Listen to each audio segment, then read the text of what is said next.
एक फकीर एक वृक्ष के नीचे ध्यान करते थे। वो रोज एक लकड़हारे को लकड़ी काट कर ले जाते देखते थे। एक दिन उन्होंने लकड़हारे से कहा कि सुन भाई, दिन भर लकड़ी काटता है, 2 जून रोटी भी नहीं जुट पाती।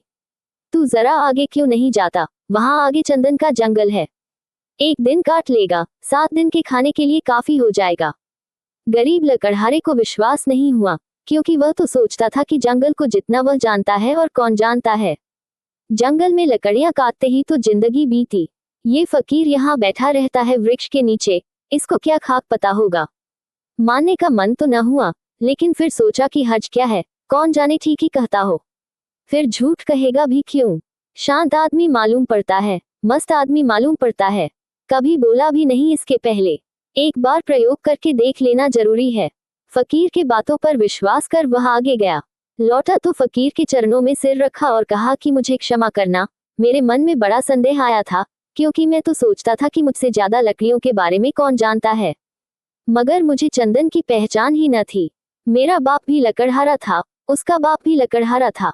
हम यही जलाओ लकड़ियां काटते काटते जिंदगी बिताते रहे। हमें चंदन का पता भी क्या, चंदन की पहचान क्या।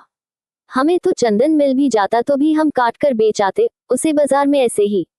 तुमने पहचान बताई, तुमने गंध जतलाई, तुमने परख दी। मैं भी कैसा अभागा, काश पहले पता चल जाता।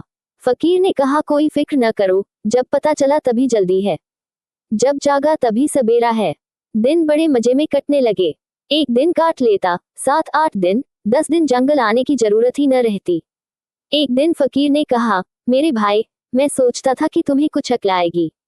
जिंदगी भर तुम लकड़ियां काटते रहे, आगे न गए। तुम्हें कभी यह सवाल नहीं उठा कि इस चंदन के आगे भी कुछ हो सकता है। उसने कहा, ये तो मुझे सवाल ही ना आया, क्या चंदन के आगे भी कुछ है। उस फकीर ने कहा, चंदन के जरा आगे जाओ तो वहां चांदी की खदान है। लकड़ियां वकड़ियां काटना छोड़ो, एक दिन ले आओगे, 2-4-6 महीने के लिए हो गया। अब तो वह फकीर पर भरोसा करने लगा था। बिना संदेह किए भागा। चांदी पर हाथ लग गए तो कहना ही क्या, चांदी ही चांदी थी। 4-6 महीने नदारद हो जाता, एक दिन आ जाता, फिर नदारद हो जाता। लेकिन आदमी का मन ऐसा मूड है कि फिर भी उसे ख्याल ना आया कि और आगे कुछ हो सकता है। फकीर ने एक दिन कहा कि तुम कभी जागोगे कि नहीं, कि मुझे ही तुम्हें जगाना पड़ेगा। आगे सोने की खदान है मूर्ख। तुझे खुद अपनी तरफ से सवाल, जिज्ञासा, मुमुक्षा कुछ नहीं उठती कि जरा और आगे देख लूं।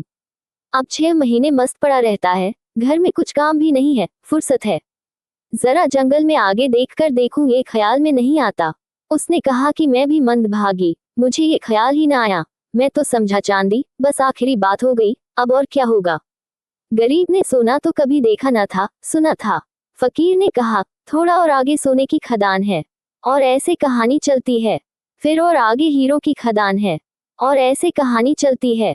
और एक दिन फकीर ने कहा कि ना समझ, अब तू हीरो पर ही रुक गया। अब तो उस लकड़हारे को भी बड़ी अकड़ आ गई, बड़ा धनी भी हो गया था, महल खड़े कर लिए थे। उसने कहा, अब छोड़ो, अब तुम मुझे परेशान न करो, अब हीरो के आगे क्या हो सकता है। उस फकीर ने कहा, हीरो के आगे मैं हूँ। तुझे ये कभी ख्याल नहीं आया कि यह आदमी मस्त यहाँ बैठा है, जिसे पता है हीरो की खदान का, वह हीरे नहीं भर रहा है, इसको जरूर कुछ और आगे मिल गया होगा। हीरो से भी आगे इसके पास कुछ होगा, तुझे कभी यह सवाल नहीं उठा। वह आदमी रोने लगा, फकीर के चरणों में सिर पटक दिया, कहा कि मैं कैसा मूर्ख हूँ, मुझे ये सवाल ही नहीं आता। तुम जब बताते हो तब मुझे याद आता है। ये ख्याल तो मेरे जन्मों जन्मों में नहीं आ सकता था कि तुम्हारे पास हीरो से भी बड़ा कोई धन है। फकीर ने कहा, उसी धन का नाम ध्यान है। अब खूब तेरे पास धन है, अब धन की कोई जरूरत नहीं। अब जरा अपने भीतर की खदान खोद, जो सबसे कीमती है।